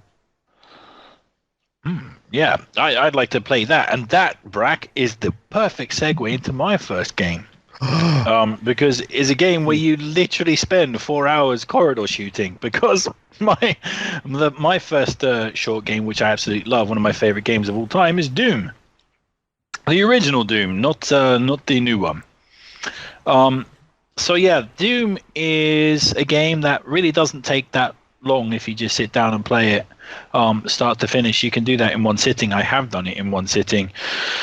Doom is a masterpiece of gaming. Obviously, it's one of the most influential games of all time, the granddaddy of all first-person shooters. But also, Doom is a truly, truly timeless game. It just never gets old. It's as fun to play now as the day it was released. The controls are incredibly simple, easy to pick up. The mazes that Doom have are just really fun to navigate. It's kind of, even today, even with its sprite-based artwork, it's still a little scary from time to time. It still can give you a good old jump scare when you turn around and there's a pinky demon right behind you. I love Doom. It's just a game I never ever get tired of. Not really much to say about the original Doom because it's so ubiquitous and everybody knows exactly what it it's is. Doom. Like you play it on your like calculator and on your printer, and it's like probably like some smart watches where you can play Doom on, or like on your refrigerator or something. Like it's everywhere. Yeah, it is. It is everywhere. It's one of the most ubiquitous games of all time. But it's a game. I think that it's also the game that I've bought more times ever than any other game ever in the history of gaming. Because I think the first time I ever played it, I played it on the fucking Sega Saturn, and that version was awful. But I played it on the Saturn, I played it on the PlayStation, I've played it on the PC, I've played it on the PlayStation 3, I've played it on the PlayStation 4. I've played it like so many different places, and I bought various different PC copies of it as well. So I've literally put more money down on that game than pretty much any other game in the history of gaming. I just love it so much, and it's just one of those games that when I'm bored on a Saturday afternoon or whatever, and I've got 30 minutes to play games, Doom is always a great game to choose if you have very little time, because it's just fun. It's just pick up the controller, blast a few demons, solve a few levels. It's just so much fun. Any thoughts about Doom? I haven't played. I think I've only played Doom clones, like other games trying to copy Doom. I've never played the original Doom myself. Damn. For some reason, that always eluded me. Yeah, I didn't have a PC as a kid, and my parents tried to keep me away from violent games. So for some reason, Doom never crossed my path. So I only came into the franchise with Doom 3 probably, and though I didn't play that myself, and then the newest one, which I really enjoyed. So maybe I should go back and play the original as well. I don't know. It's now been re-released, I think, on Switch and everything. So I can tell you, I still like the original Doom even more than the new Doom. The new Doom's great. It's really, really fun, but I still love the original Doom the best of all of the Doom games. It's just something perfect about it. It just managed to encapsulate something so well and do it so perfectly that it's just timeless. It's like it's going back to, when you go back to play DuckTales, that's a genuinely timeless game, right? It just never gets old, and those graphics are charming or whatever, and it's got some charm, and the controls are so solid or whatever. Doom has exactly the same thing. It's got charm up the ass, that game. Yeah, there's a reason why it's so ubiquitous and gets ported over and over and over again. Like, it works. It does. Any thoughts about Doom, Brack? Yeah, I did play it, but I never finished it or anything. Like it's mostly you're like you needed to kill some time behind the PC, like at the library or something as a kid. It's like, oh yeah, there's probably a website where you can play Doom. And so that's how I played some levels of Doom. But I've never I never really sat down to just play through the entire thing in ever. Which, you know what, I might do that as well at one point as well. Yeah, it's a fun time. But there you go. Not much else to say about Doom. So what's next on your list, Human Metal? Next on my list is we're moving from the NES era to this Super Nintendo era, or the arcade era at around that time, because Capcom recently released. I'm staying with Capcom. Sorry. A bundle of their, not their best beat 'em up games, I would say, but an interesting collection, the Capcom beat 'em up bundle, which is available on, again, all major consoles right now. And there's some interesting titles in there. Just, Final Fight, probably everyone knows that one, just in terms of beat 'em ups. Like, everyone has maybe heard of Final Fight at some point. But there are also some more obscure stuff in there, like Captain Commando, Knights of the Round, Warriors of Fate, or super obscure stuff like Battle Circuit. And I checked out that collection. I really liked a lot of those games. I'm like, hey, this is interesting. This is varied. Some are classic, like Final Fight. You just walk through the streets, pick up weapons, and fucking bash hoodlums' skulls in. And really, save, you bash fucking hoodlums' skulls in? Why don't you bash just hoodlums are allowed to fuck? At least wait till they're finished. That's all I'm saying. Yeah. Yes. Yeah. Sure. No, then they're gonna attack me. No, I need to take the have the advantage. That's a anyway thing to do. They just beat someone's brains in while they're having sex. That's just nasty. But by the way, how do you know they're hoodlums? Like, this sounds very much like racial profiling to me. Yeah, maybe it is. Yeah, they just look like the typical bad guys. Hey, No, it's most hoodlums are like white bald guys, aren't they? Or at least they are in England. I don't know. I didn't know there was like a standard thing for that. I don't know, but it seems like profiling because they all look the same, at least in those games. They don't look all the same. They're very, very character. Yeah, some have things. purple jackets and some have blue jackets. Yes. That's true. Multicultural hoodies. Multicultural hoodlums. Gee, that's a mouthful. Try say that. Multicultural hoodlums. That's not easy to say, especially when you're a bit drunk. Yeah, there's violence against women too. So yeah, horrible games. Anyway, you basically punch and kick your way until the final through the streets until the final boss. You got some nice, interesting stages, and yeah, it's easy, cool fun, and it's just I felt, especially since you can set it up like you have unlimited continues, you don't have to throw in coins anymore because those machines were coin eaters back in the day. You can just easily like browse through that with a friend of yours and just beat up a few guys, and then after 1 hour, again 1 hour or 2, you're done, and it's just a cool, relaxed, good time. And it's the same with all of those games. Some are more fantasy themed, some have some role playing mechanics to it, like the King of Dragons, for example, where you can level up your characters too. Battle Circuit even has some Street Fighter input and stuff like that. So yeah, those are all varied and interesting enough to give you like a different taste of side scroll beat 'em up here and there, and that's just a fun genre to me to play with friends. Just have a good time, and it's those games are not too long. I'm a bit bummed that Alien vs Predator is not in there because that's probably my favorite beat 'em up game. I talked to Chuchu about that before in an episode where we wanted to make each other play games, and that was one of them that I suggested. But yeah, that's not on there, sadly. But aside from that, the other games are fun. Just, not all of them are super great, but, you can have a fun time with them. Where did you play these? They are on on PS4 and stuff?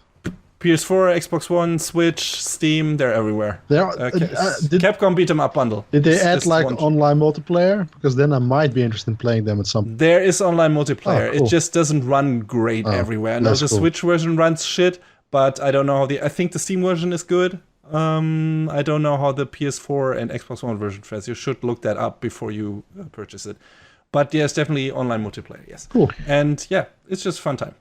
I don't that genre of games. I don't really like side-scrolling beat 'em up so much. I don't think I ever really did like them, apart from Turtles in Time. I love that, but mostly I really love that That's because one of the best ones too. Like Turtles in Time is like grade A beat 'em up action. I really like the Scott Pilgrim one myself. Yeah, it's also great. Scott Pilgrim is fantastic too. What else do we have? Simpsons is fine, I guess. I don't know I don't remember if the X-Men beat 'em up was any good, but there is definitely some really, really good ones out there that I would recommend if I would make a list. But yeah, I can understand, that genre being not everyone, but that's one of those genres that I go to if I want, like, okay, what can we play? What can I play with a friend that is not really taxing, or where not really any one of us has to pay real attention? We can talk while we play it, right? We don't have to focus so much, and we can still have fun, like throwing an enemy at the other, and then my friend punches the enemy over to me and stuff like that. Stuff like that. It's just this very simple concept that you don't have. You have to pay attention and stuff, like, for example, I mentioned before, Rescue Rangers or Chip and Dale. If you don't like pay attention to the enemies, you can die pretty easily, and that can be more difficult, and those beat 'em ups with infinite coins and stuff like that can be really just relaxing to me. Yeah, the thing is, like, they're very inconsistent, for like every Streets of Rage you have like a rival turf, and for yes, you know what I mean, and for every Turtles in Time you have like a golden axe. I mean, the golden axe not that bad, but golden axe 2 is great, actually. I think I've only played the first golden axe, but it's like, do you know what I mean? I think the thing is, what soured it for me, I spent too long in the NES and SNES era playing too many bad games, like, Rival Turf and shit like that. Like, is it called Rival Turd? Like, it sounds Rival Turf. Rival Turd. Rival Turf. Don't play Rival Turd. Might have been too. Actually, I'm saying Rival Turf is a bad game, but actually, I had a lot of fun with Rival Turf back in the day. So maybe I'm dissing it too much, but the thing is, some of those Super Nintendo ports are not that great either because there's not enough space, so they cut out characters with Final Fight. I think they cut out one of 3 characters and stuff like that, and then you don't have the unlimited continue thing, so that takes out the relaxing part again, and you have to actually pay attention to what you're doing. I mean, you can still turn that off in this collection as well and make it harder for you, but you don't have to. So, I appreciate it. Appreciate that. And like I said, those are not the best beat 'em ups. Like you said, Streets of Rage is better in my opinion. Turtles in Time, Alien vs Predator, those are all better games. Not on here, but this is still a good collection to give you an idea about that genre and to see if that is to your liking, and then maybe then search out the better games that are not that easy to get, maybe through emulators or something like that. But yeah, that collection is not super expensive, and enough games in there that makes it worth the money spent, I think, and you get enough time out of playtime out of that. And each game is not super long. They vary. Some are longer. I think Armored Warriors is pretty long. Final Fight is not that long. But yeah, and some look better than others, but just a nice selection. Just heaven if anybody wants to smack up some bitches. Because they all have like sexy PVC clad bitches that you just like smack with poles. I like to put my poles somewhere else in sexy PVC clad bitches, but there you go. Brack, what's next on your list? Next on my list, I'm gonna go for like the traditional like walking simulator. I think I really like walking simulator games, and I think the name is kind of negative because people use walking simulator as like an insult on those type of games, but then like it's stuck, so now all those type of games are still called walking simulators. But the one of my favorite ones, the one I like the most, is called Firewatch, which is it's like a mystery set in the wilderness about a guy who's like went to one of those start working in one of those huts in the forest where you have to watch if there's a fire. Literally that's his job. But in general, it's like a mystery, but set in that environment where you walk around a lot, you explore the forest, you look for mysteries and stuff like that. But overall, the key of the game is it's an exploration of what leads people to isolate themselves from society. So you're still what your main character, what's the motivation for him, why he went to excluded place like that, why he took a job like that where you don't interact with anybody. But during the game, you keep in contact with somebody who's like in another Firewatch tower further away, and you talk about, while playing the game, they talk with each other about their lives, what led them to coming here, why did they take this job, why they're here, what motivates them. And in general, it's like a pretty deep exploration of those themes, and I really enjoyed that. And it's like a very nice little mystery story going on as well. And it looks pretty. It looks very pretty. Like we're playing it, you feel like you're literally in that environment, walking around the forest, looking for clues, exploring. And not much else to tell about the story without spoiling it. And I don't want to do that because I really think, especially Chuchu will probably like the game. I know he likes walking simulators as well. And this is one of the top ones, one of the better ones. I think it's made by the guys who also wrote the story for the Portal games, and which is also really stunk suit about those games. But overall, it's a very enjoyable little game. Yeah, Firewatch has been on my radar for a while. I've just assumed that Firewatch is going to be one of those games at some point that's going to come onto PS Plus, and I'm waiting for its inevitable PS Plus. But if it doesn't come on PS Plus, by the time the PlayStation 5 comes out, then I'm gonna buy that and play that, because I've always wanted to play Firewatch from the day it came out. From the day I saw the reviews of Firewatch, I was just like, ooh, yeah, that's looking very tasty indeed. So yeah, I'm really nothing much else to say about Firewatch. I just really want to play it. So me too. I'm still waiting. Well, not really waiting. I just got such a huge backlog with other games that I haven't gotten to it yet. Same for Gone Home for some reason. But yeah, that's one of those games. A friend of mine played it, and he liked it a lot. Just the overall story, he thought was pretty great. So yeah, I'm always always interested in a good video game story. So yeah, definitely going to check out Firewatch eventually. It's really just haven't gotten to it yet. It has a really nice vibe. That's the biggest part of it. Like it just like I really like walking simulators as like a way to tell a story. It really like grabs you in and like gives you connects you with like the main character. Like it really is a way to pull you into the story. And and Firewatch is the best one. Like sometimes I don't like walking simulators where you have a character that doesn't talk, right? Where you have like a main character who has no voice.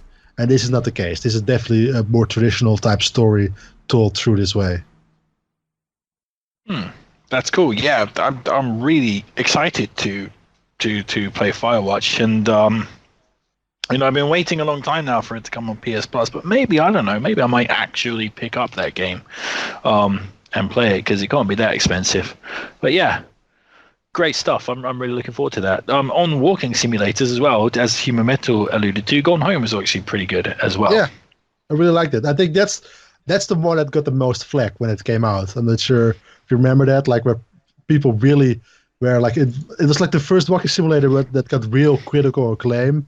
And that's when people got angry, like, "Oh, this is not a game. This is barely a game," or stuff like that. And then that's when the name Walking Simulator came around. So like, "Oh, This is not a game. This is a walking simulator."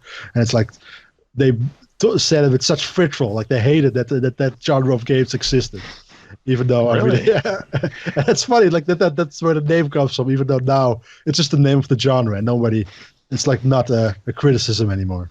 Well, it's sad though, because the Gone Home was a quality game. That was a nice, that was a nice 2 hours of just good storytelling, or just it wasn't perfect, but it's all right. It was fun. It was good. Yeah, it was a nice game. It was a really good. Like I think Gone Home, I'd like it a lot less than Firewatch and other walking simulators, but it's one of the best at like environmental storytelling. Like that game doesn't have any voiceovers or anything. It just has like what you see in the environment and some like notes and stuff like that. But in general, it's like, no, it has a lot of audio tapes. Oh yeah, that's like audio tapes. Yeah, but your main character doesn't talk, right? Like it's like a silent protagonist. And I think I remember like a lot of that story came from you're in a room and you could see like this person has like ET and whatever on his videotape, right? So this is that type of person. You can see his like Men magazine on the floor and whatever. It's like that's a way of them exploring what type of person the characters are. I think the thing with Gone Home is that it was an imperfect but very influential game that informed games like Firewatch and What Remains of Edith Finch and stuff like that. So you can definitely see the influence of that game hanging heavy on other games that came after it. So I think that was like the prototype, and then other games like Firewatch and What Remains of Edith Finch, and those games sort of perfected it, that kind of genre. But Gone Home was like the first one out of the gates. Do you know what I mean? The one that really kind of hit it big in the first place. So yeah, it was good stuff. So I guess I'm going to go next. I'm going to take the elephant in the room, of course. We can't ever really talk about short games without talking about Journey.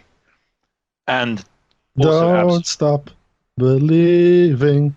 Different Journey? Oh, sorry. If you got a rock band called Abzu in the wings, that'd be awesome. I think that's why they was like, okay.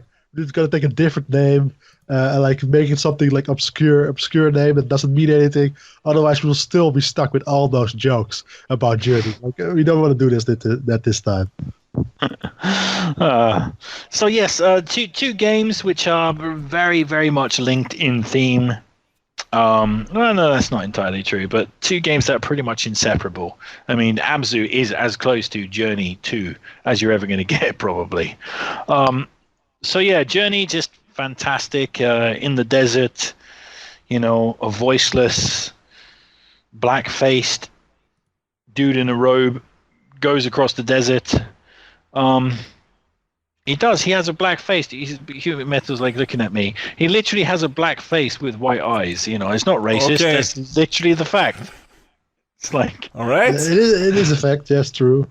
yeah. Just want to make sure The reason, okay, that we were on the same page. okay. The reason I'm saying he's black-faced is because Absu's character is also black-faced with just white eyes. They have the same fundamental character design, in that sense, except one of them is wearing scuba gear and one of them is wearing a Middle Eastern robe.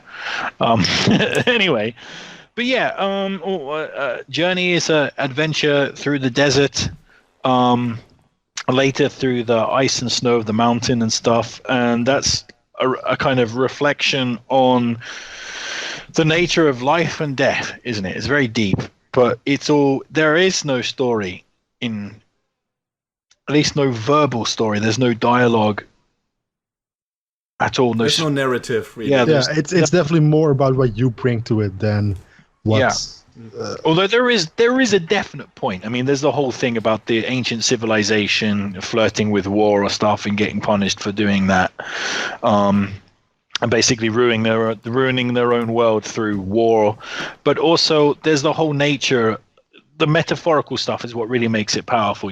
Because the journey is the journey of life, right, from the start, and then you go through joy and stuff, and then at points there's really hard stuff that happens to you, and you fight through it, and in the end you die.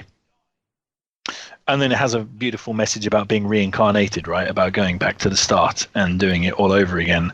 But there's also like the weird metaphors about how everything is easier if you have someone with you, which is in the kind of multiplayer aspect. Like the scene at the end where you're sort of marching hand in hand basically towards your death in the final moments is like there's something very meaningful that really kind of captures your I don't know, it's just powerful stuff, like the greatest scene in Journey is the scene obviously where you fight your way up the mountain at the end of the game. And just before you reach the peak, which is your goal, you die. You just fall down dead. After all that struggle, you don't succeed in doing what is your goal, and then you both fall down and freeze to death in the snow. Spoiler alert for a very, very old game. But then you have this magical scene where you go up to heaven. And it's just this most wonderful, joyous thing with all this like beautiful music and just soaring through the sky, and it's just pure, like unrivaled play up there in the heaven. It's just spectacularly beautiful. And there's that message, like if you've done your best and you fought hard against, the challenges that life brings, then you get to go to an afterlife of pure joy and happiness, and it's a really, really, really, truly powerful moment. And it just gets me every time, and I cry like a little sissy bitch every time. And the music. What I liked about my first playthrough of Journey, like the way you said, like, it's made easier with friends, but that was literally way easier for me because like I was playing it, but you can't really verbalize with the other player, like there's no voice set or whatever, and but it was obvious while playing it that guy or girl who played it had played it before, so he kind of guided me through it, and it's like, this is really makes it like a way chiller experience, like having a guide, having somebody who guides me through my journey. And it's like, and then afterwards, after you finish playing, it says you like it gives you like the username of the character and stuff like that, of the other player. It's like, this is a really nice experience to have with somebody else. Of course, I've said it before on this podcast, and I'll say it again. Like, I had a really spectacular, brilliant,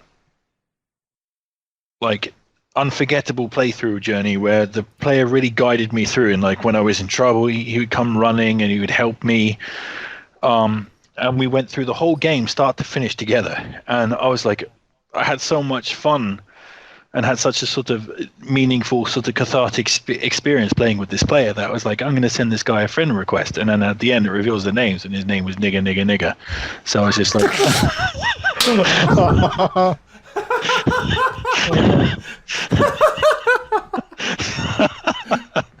So, that's definitely a memorable. Oh no! Yeah. Oh no!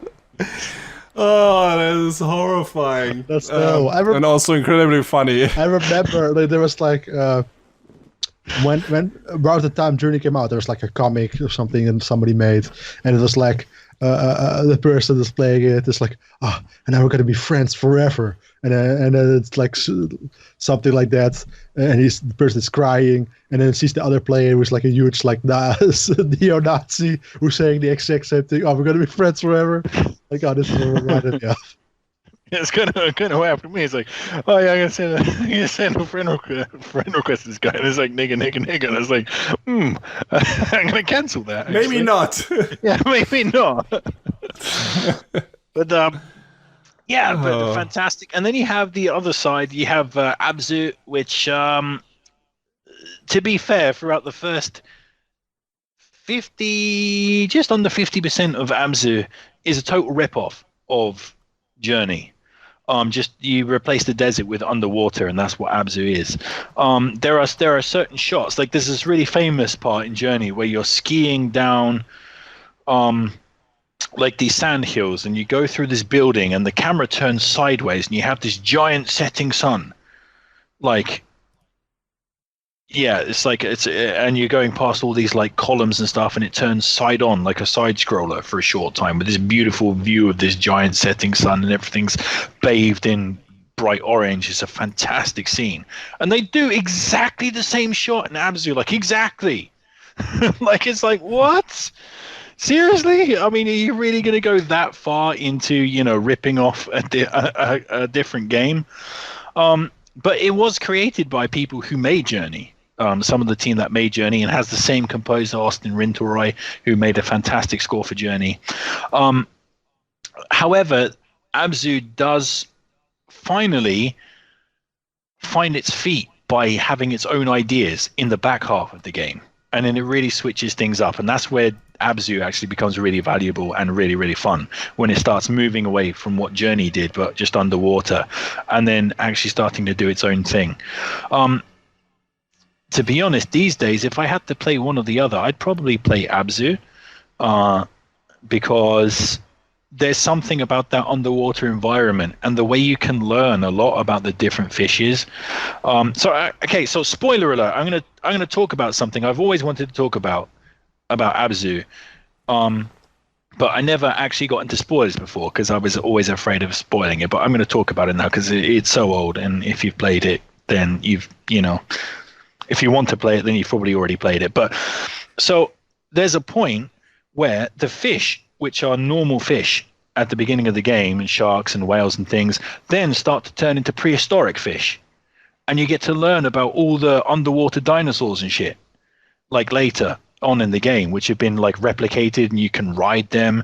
And then there's a whole scene where there's this ancient civilization, and you jump out of the water, and then you're walking around on land, like navigating these like giant bridges and buildings, and jumping off and trying to solve how to access the next area. And it adds kind of like a puzzle element, and like with the dinosaurs and stuff, is like awesome. Some really, really awesome stuff. And then you have the giant machine, like the mine elements, which add danger in there, and you've got sort of like a mechanoid, like robot versus nature element to it, which kind of adds some more sort of action element to that game. So actually, in the back half of Abzu, it really starts to kick in. It really starts to punch home. But I find that interesting when it's ripping off Journey. It's just like all you can think about is, man, how close this is to Journey. But when it actually starts letting its hair down, does its own thing, it's fucking awesome. So there you go. I love Abzu as well. It's just a beautiful game, and it really like something that like people don't really talk about the gameplay. They talk about the feeling, but it really does underwater like movement really well which is a pretty hard thing to nail down in most games. So in that way, I also really enjoyed exploring like underwater world. It's like, oh, this is probably what like James Cameron dreams of at night, like exploring underwater worlds, right? That's his thing. So I really enjoyed it. It's a good game. Oh man, I bet James Cameron just plays that in his underwear, just literally playing it and saying at the screen, "We're gonna have to take steps. We're gonna have to take steps." Sorry, that's an Abyss reference. I love the Abyss. What can I say? Sorry. It's a cool movie. I haven't seen it in forever. Like I really want to rewatch it at some point. Yeah, I watched it actually the other day. Literally the other day. Sniff something. Did you, rat boy? Anyway, there you go. Michael Biehn is the legend. So we're going to move on to our next round. Human Metal, what is next on your list of Abzu and Journey? By the way, have you played Abzu or Journey? Journey, yes. Abzu, not yet. Oh, well, get on that. It's awesome. So anyway, what's next? Sure. Last on my list. No. Okay, so wait, hang on. Hold the phone. You've played Journey? Because I've never heard you talk about Journey. And every time we talked about Journey on this podcast. Did we? No, yes, we did. I don't know which episode, but we definitely did. Well, we've talked a lot about that. I swear to God, we've talked about monkeys throwing shit at things at some point on this podcast. But anyway, Probably. Carry on. What's on next one? Last on my list is the original Portal, which is a puzzle game that's created by Valve. It's available on Steam. I don't know if anywhere else, actually. I doubt it. Oh, no, it's on PSN and Xbox and everywhere. Oh, right. It's on consoles now. Yeah, true. But I played it on PC, on Steam. I don't know how it came. I think when I got the orange box, I wanted to get, Half-Life episode, Half-Life 2, Half-Life 2 episode 1 and 2, and Portal. And I was like, okay, what is this? Portal. I've never heard of this. I'm going to check this out. And I was surprised how fucking engaged I got to that game, because it was fucking just such a fucking simple concept. You wake up in this testing facility, I guess, laboratory. You don't know anything about your character, and the only thing you're in your arsenal is a portal gun, where you can open a portal, and you basically got an entry point and an exit point, and then you have to use that to solve puzzles. And basically that's the whole thing. And you have to solve traversal puzzles, room puzzles, how to get from one point to another. A big thing in this is making use of velocity, because if you jump from a high point into the portal, you keep that momentum, and even if the exit portal points like straight forward into a direction, not up or upward or whatever, you keep that momentum that you had when you entered the entry portal. And it's super interesting. And the game makes fantastic use of that. There are some very imaginative puzzles in there. And story-wise, it's also super interesting, because it goes places that you don't expect from the beginning and subverts some expectations and stuff like that. And I really liked the finale of that game too. It was like super weird, and I liked it a lot. I think it's that's one of those all-time classics at this point that you should have played, maybe, if you like puzzle games, which I usually don't. I'm not a big puzzle game guy, but I like Portal a lot, and I think I played it twice. It's a great game. It even got a follow-up, but Portal 2 is a lot longer than the first one, so that's not the one I'm recommending. It's twice or thrice the size. The original Portal is only like 5 hours, or 3 hours even only. Yes, if you don't get the extras and stuff. So that's a good length, and Portal 2 is a lot longer, but that has co-op in there, so maybe that's some interesting for some of you who want to play with a friend. But I definitely recommend the first Portal to anyone who hasn't played it yet, because, it's an old game at this point, so you might not have checked it out. But I had a really good time with it, and like I said, some things I didn't expect to happen in that game happened, and it's just a really, really great time, and taxes your brain muscles, I guess. I love the way it progresses. Get around things, right? Like with the complexity of the puzzles, like it's okay, gives you a portal gun. It's like, shoot a portal there. Yeah, it's really well paced, and now you're out of the room, right? And that's like how it starts. And like an hour later, you're like, okay, if I shoot the portal here and there, and I have to throw the ball in here, then it drops on this turret, and then the turret shoots the wall, and then it bounces off to the glass, and then the glass is broken, and then I can go shoot a portal through the glass, and then I can get to the next room. It's like, it starts as really simple, but it gets really complex after a while, and really in a really simple, gradual way. Like it doesn't really throw you into the deep end like some other Portal-like games that came afterwards. It's really good at teaching you its mechanics and then slowly getting you better and better at actually playing the game. And I always love when games do that. There are not many that are really excellent at that. I would still say Mega Man X is one of those, but Portal is definitely one of those that ramps up the difficulty like just ever so slowly and, adds one new thing and one little new thing, and then you manage to combine those over, to more complex things. Yeah, it's great stuff. And, really good. It's a classic for a reason. Yeah, and I've tried so many different like Portal-like puzzle games that came afterwards, but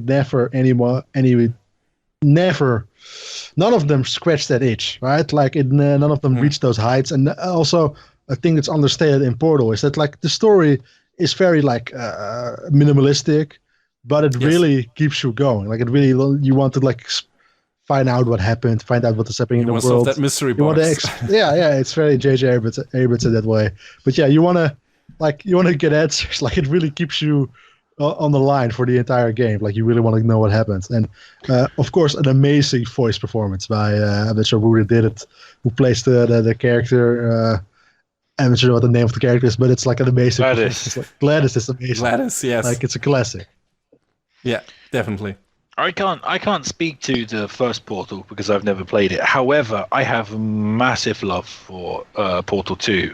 I finished both the single player and the co-op campaign of that game. I absolutely loved it, and just like Brack says, starts off simple, but by the end of both the single and the multiplayer campaign, there was just times when you're just like looking at a puzzle just for a long time, for like 30, 40 minutes, just thinking, how the fuck? How am I supposed to do? I can't figure it out. And then when you do figure it out, it's like, I'm the smartest man alive. Yeah, it's great stuff. Yeah, that actually Portal 2 is one of my favorite ever all-time online co-op experiences that I ever had.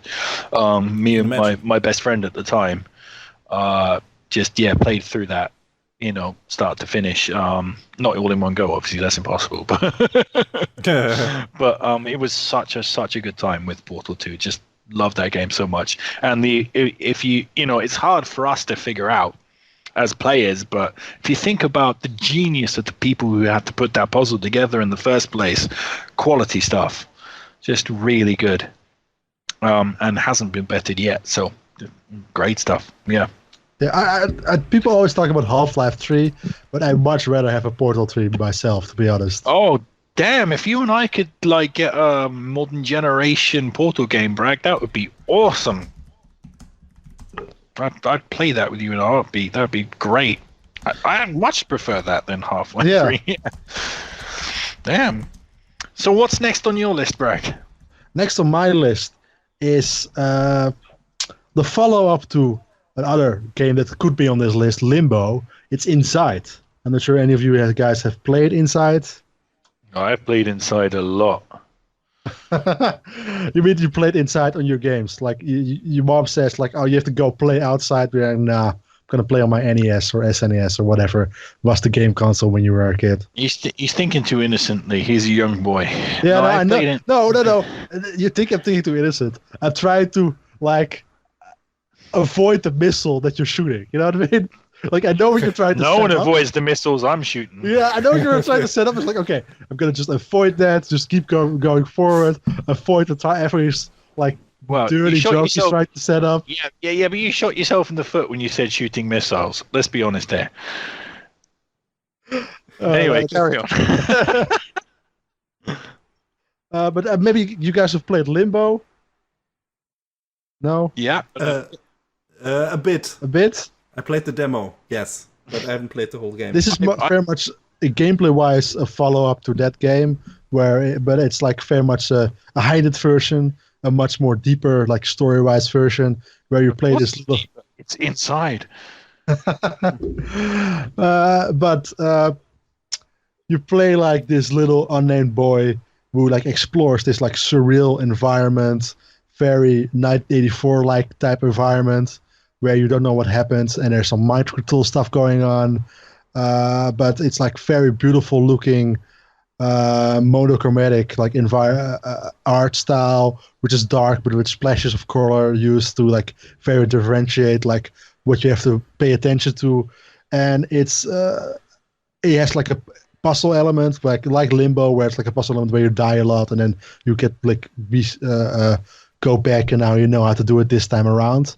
But overall, it's very much like has a really interesting world. Like it doesn't really have like a story it's trying to tell, but like it's like very vague about what the story is going on. But it definitely has some like final twists where you're like everybody online is like, okay, I'm not sure what this means, but it was pretty awesome.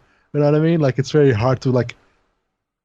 It's like Journey or Absu, where it doesn't really has a plot, but it does have a story. It's very hard to describe it, but overall, it's really cool. It plays really nicely. Very amazing, beautiful game. Yeah, I like the gameplay of Inside. The story, the end of the story bumped me out, but I guess that was on purpose. But yeah, it was a very interesting game. I thought the atmosphere was excellent, just in terms of the combination of visuals, what was happening in the story, the soundtrack. You can't really call it that. It's more like noise, mood noise. I think I don't remember any specific music playing. Maybe I'm wrong. Maybe at some points in the game, but not a general dominant soundtrack or something like that. But yeah, overall, it was a very, very interesting game, and the puzzles were not too taxing, but interesting as well. Yeah, it's really hard to describe a game like this because it has it's so fake in its story and in its world design, where it's like you can say like, oh, this is set in like a Middle Eastern country or some stuff like that. You have no clue where it's set or what the story is actually trying to say, but it's very much like open to discussion and open to your own views. But in general, I really enjoyed my experience with that game. Choo-choo. I have no opinion on Inside. To be honest, I don't think I've ever seen any screenshots or any videos of it, so I literally have no idea what you're talking about. But yeah, I mean, I knew I will send you a clip bit later. Yeah, I mean, it sounds like an interesting game. But the way you were talking, though, that really reminded me of a game that, god damn it, should have been on my list, and I totally forgot about it. But I'm going to mention it now. The Swapper was fucking awesome. Yeah, I agree. That was a good game. God damn it, go play that. That's awesome.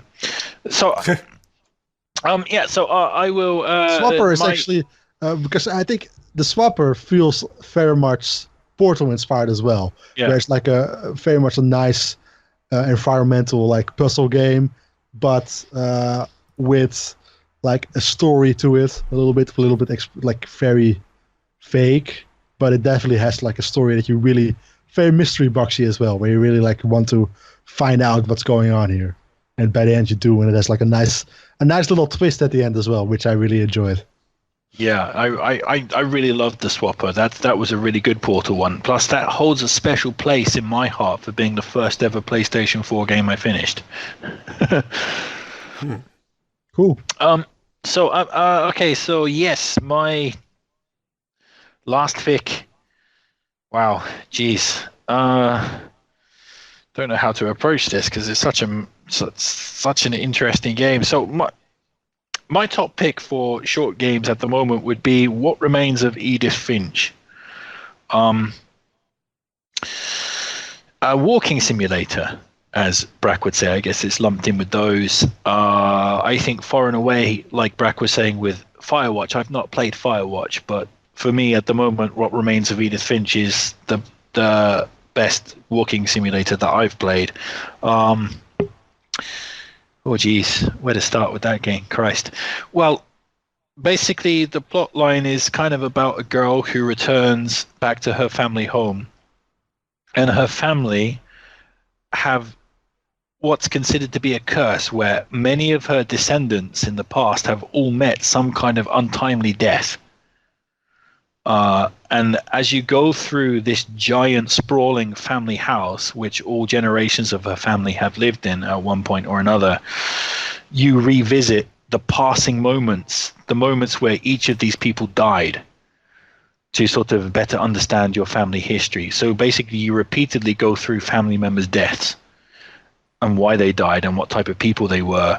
And as you can probably imagine from that concept, it's really quite intense and emotional, and really kind of cathartic, and sometimes it bums you out and sometimes it uplifts you.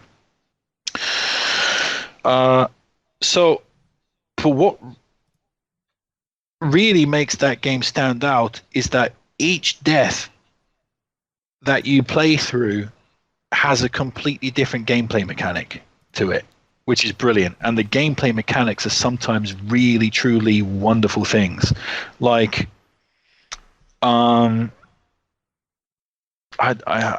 it's really tough to not get into spoilers with this game. But like, okay, there's so one gameplay sequence, for example, has deals with this guy who kind of, minor spoiler alert, but I'm not going to give too much away, but one of them deals with a guy who is dealing with, like, part of him is slipping into fantasy world and the other part of him is stuck in reality. So, but you get like a split screen game mechanic. Well, one half represents his fantasy world where he's playing with so you're playing like his fantasy stuff with the left stick, but you're doing his realistic stuff, what he's doing in real life, with the right stick. So you have this kind of gameplay sequence where you're sort of sailing ships and being kings, being like a king and marching through festivals and stuff with the left stick. But with the right stick, you're doing his day job, which is cutting the heads of fish and sticking them into cans. Mm-hmm. So you're dual controlling one thing with one stick and one thing with the other, and it's a really interesting juxtaposition, between fantasy and real life. It's a really, really interesting gameplay mechanic. There's another one where you're soaring through the air as an eagle, suddenly hunting for wildlife on the floor. So those mechanics are very, very different. It's like several games in one game, because each of these family sequences is defined by a specific gameplay sequence only in that particular scene. And it really, you never really know what's going to come next, gameplay wise in that game, which really, it's a walking simulator, but it has actual real gameplay in there. And so, usually something you really don't expect to happen. So it's a really wonderful game. I can't really delve into it too much because I just don't want to spoil it, but I'm not going to tell you exactly what the scene was, but there's one scene in that game that's like fucking unbearable. I'm getting fucked up just thinking about it, but like there's a really truly unbearable moment in that game. You'll know it when it comes, but it's like, I don't know. Is it what Remains of Edith Finch? Is that what's unbearable? No. It's don't spoil it. Yeah, don't spoil it. Fuck. Well, the whole game revolves around deaths, and some of those deaths are really unfair and just you can I don't know. I shouldn't say. It just makes you angry and sad, I guess. Yeah, it makes you angry and sad, but it's delightful and wonderful, and it's just one of those. If you don't cry when playing that game, I don't know, there's something wrong with the way that you think about things. It's a really painful game, but also a really uplifting and cathartic one at the same time. So yeah, that's all I got to say about that. You should definitely go play it because it's brilliant. It's an absolutely fantastic game, and it was free on PlayStation Plus a little while back. So if you got like 3 hours, yeah, well, damn, you got 3 hours. Go play it. It's like definitely one on my list. Like it's like, oh, I should play this at some point. But I will play it at some point. I'm just waiting for the right moment. It was also free on like the Epic Game Store a little while ago. So like everybody should have it by now, I guess.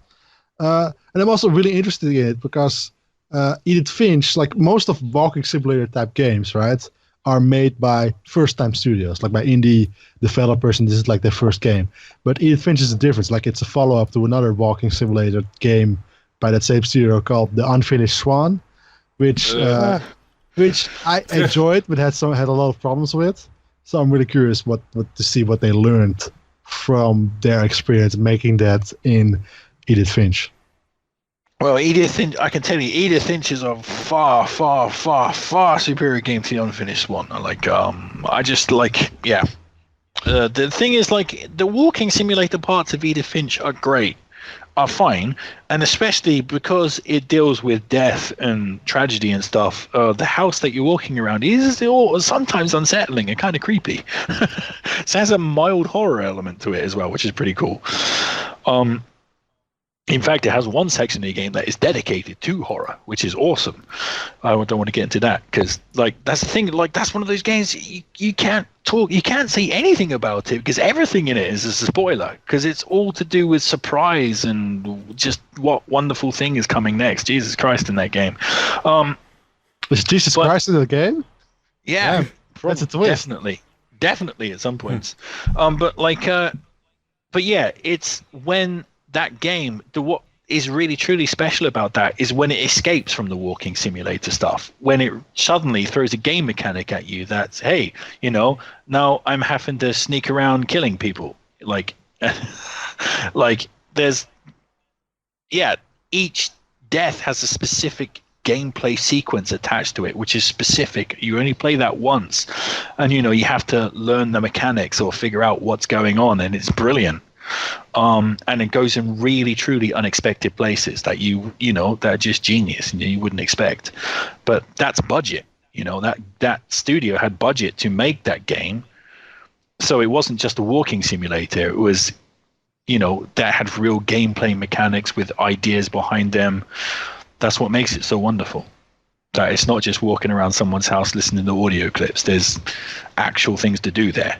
And action sequences to take part in. It's awesome. Fantastic stuff. So that, any thoughts on Edith Finch Human Metal before we finish?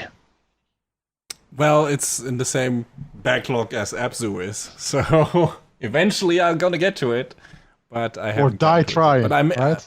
Or die trying, yes, but I'm very interested in it.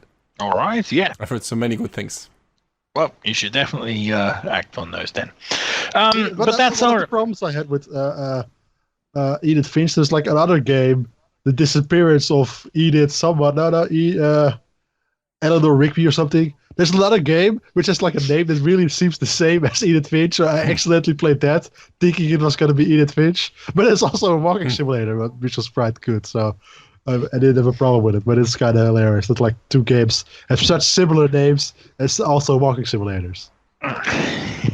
Fair enough.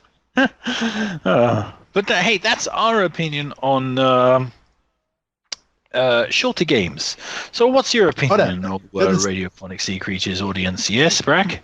It was the finishing of Edith Carter. That's the other game that I'm constantly confused with Edith Finch. What Remains of Edith Finch? Oh man, that reminds me of those, like, do you know those porn parody movies that you occasionally see when you go to now DVD stores don't exist anymore, but some of them were really good. But some of them were like really bad. I'm trying to think of a really clever pun. But I can't actually, the finishing of Edith Carter came out earlier, but. So Edith Finch is the porn parody. That's all I'm saying. Yeah, like I remember seeing like I remember like Predator 2. I remember one of the most funniest ones that I ever saw. Like Predator 2, right? The tagline of Predator 2 was like, he's in town with a few days to kill. Which is a pretty fun tagline. But I remember seeing a porn parody of Predator 2 in the DVD shop, which was like Sexual Predator 2. It was horrifying. Like, and the tagline of it was just like, he's in town with a few days, ... to fuck. And very creative. I'm just saying, yeah, it's so stupid. Anyway, But hey, that's our opinion on porn parodies and short games. But what's your opinion, oh valued listener? So sign off in the comment section if you would like to give us your opinion about that. And please join us next time you feel something hard in your pants that turns out to be your mother's half.